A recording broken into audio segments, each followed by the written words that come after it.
নমস্কার বন্ধুরা, আপনারা দেখছেন ভারত টিভি বেঙ্গলি। আর আমি সুরজিৎ এই মুহূর্তে রয়েছি দমদমের খুব কাছে আটাপাড়ায়। এই আটাপাড়া মানে আপনাদের সকলের পরিচিত বজরংবলী তথা হনুমানজির মন্দির এখানে রয়েছে, আপনারা অনেকেই জানেন। আজ সেই মন্দিরে প্রতিষ্ঠিত হতে চলেছে মহাদেব এবং দেবী দুর্গার প্রতিমা। শুধু তাই নয়, তার সঙ্গে যারা আশাকর্মী আছেন, যারা সমাজকর্মী আছেন, তাদের হাতেও তুলে দেওয়া হচ্ছে নতুন বস্ত্র। এই সবের থেকেও আজকের সবথেকে বড় আকর্ষণ সেটা হলো অনেকের বাড়িতে বা ফ্ল্যাটে জায়গা কম থাকার জন্য তাদের পরিবারে যারা গত হয়েছেন তাদের ছবি রাখাটাই আজকে দায় হয়ে উঠেছে।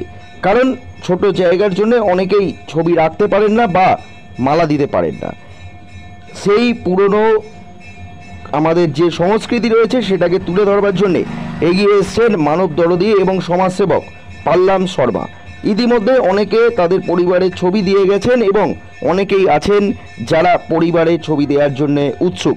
কি বলছেন এই প্রোগ্রামের প্রধান কর্মকর্তা পাল্লাম শর্মা, চলুন সরাসরি শুনে নেওয়া যাক। তার পাল্লাম দা মানে মানুষের সেবায় চিরকালই তিনি নিয়োজিত ছিলেন। আর আজকে পরপর 3টে প্রোগ্রাম একত্রিত করেছে তুমি।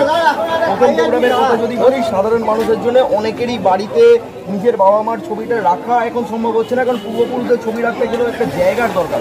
আর আজকের দিনে ফ্ল্যাট কালচারে সেটা রাখার জায়গা হচ্ছে না। সেই জায়গা থেকে তুমি যে অভিনব প্ল্যানটা করেছো, যে অভিনব উদ্যোগটা নিয়েছো, একটু নিজের মুখে বলো কী ধরনের উদ্যোগ তোমার এই ব্যাপারে। দেখুন, আপনারা জানেন সকাল থেকে আমাদের প্রোগ্রাম ছিল। আমাদের এই অঞ্চলের যে নাগরিক যারা আমাদের ছেড়ে চলে গেছে, তাদের এখানে আমার এখানে সব বাড়িরই মানুষের ছবি ছিল বলতে গেলে, যারা আমাদের ছেড়ে চলে গেছে। তো সকাল থেকে আমার প্রোগ্রাম শুরু হয়েছে, আপনারা বিকেল অবধি দেখলেন। ওই যেখানে আমরা ছবিটা রেখেছি, যেখানে বেদিটা করেছি, সেখান থেকে আজকে আমাদের সাফাই কর্মীদের, আশা কর্মীদের, ডেঙ্গু কর্মীদের একটা ছোট্ট উপহার তুলে দিয়েছি। আর একটা বিশেষ কথা বলব, আমাদের কাউন্সিলর নিতাই সাহা সে বলতে বারণ করেছিল, তো এই বিষয়টা আমি না বলে থাকতে পারলাম না, তার জন্য এই বিষয়টা আবার তুলে ধরছি নতুন করে।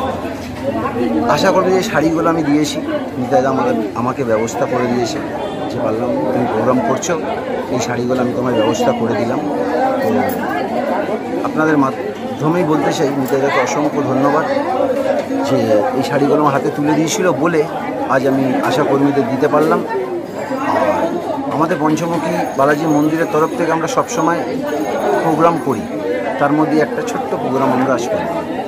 যখন মানুষ চাইছে যে কোনো প্রোগ্রাম মানেই সেলিব্রিটি নিয়ে আসবো, চাকচমক করবো, আর সেই জায়গা থেকে তোমার এই বারবার সমাজকর্মী যারা আছে তাদের পাশে দাঁড়ানোর উদ্যোগ, এটা কি কোনোভাবে সেই পিছিয়ে পড়া মানুষ যাদের সমাজ অতটাভাবে দেখে না তাদেরকে উৎসাহ দেওয়ার জন্যই তোমার এই কাজটা করা? কি বলবো না, তাদেরকে উৎসাহ দেওয়াটার কাজ নয় আমাদের। তার কারণ বলছি, আমার এক্সপিরিয়েন্স থেকে।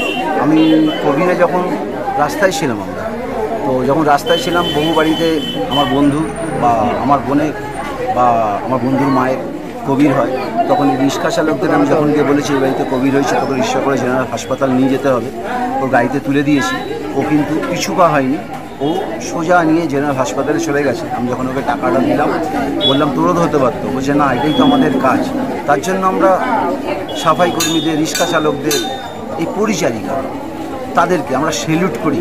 তাদেরকে আমরা সবসময় যে কোনো প্রোগ্রামে প্রথম তাদের আমরা ডাকি। তো আমাদের এখানে হিরো কারা? হিরো তো ওরাই যারা আমাদের আপনি ভাবুন তো, এই কোভিডের সময় একটা পাখি দেখা যেত না রাস্তায়। সাফাই কর্মী বন্ধুরা আমাদের সব সময় রাস্তায় আমাদের পাশে আছে, ওরা না থাকলে আমরা গন্ধে মারা যেতাম। এইটা আমরা ভাবি, এই ভেবেই ওদের পাশে দাঁড়াই। আর কি বার্তা দেবে সাধারণ মানুষের? সাধারণ মানুষকে এটাই, মানুষের জন্য মানুষের পাশে থাকতে হবে। আমরা যেভাবে মানুষের পাশে আছি, এটা তো মানুষের থেকে শেখা, এটা শিক্ষা। আমাদের গুরুজনরা এটাই শিখিয়ে গেছে যে যতদিন বাঁচবে কিছু একটা দাগ কেটে যাবে।